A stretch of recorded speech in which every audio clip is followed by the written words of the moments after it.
Hello, what do you think this is?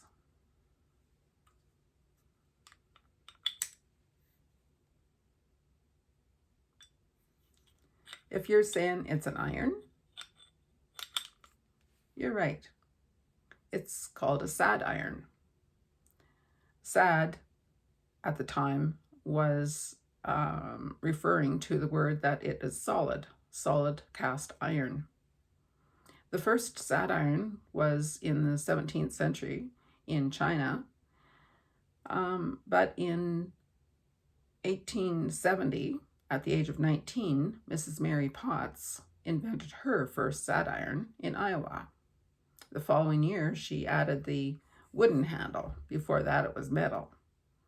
You can well imagine that heating these irons in the fire or on top of the wooden stove, the wood-burning stove, would make it very hard to hold on to, especially with a iron handle. And so they'd use a rag to grasp onto it. Sometimes they would have more than one, and they would leave one in the fire to keep warming while they used the other one to iron. And that's where you get the saying, too many irons in the fire. This one is a little one. It was used by my grandmother to iron ruffles. And when I went to visit her, I'd always want to play with it, and she'd always tell me it's not a toy. Because truly it was very important to her and it couldn't be broken.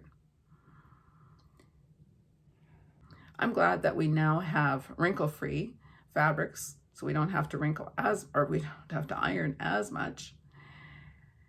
And I think ironing is kind of fun. I don't actually mind it. Whether you call your grandmother Grandma, ma mère, Grams, Granny,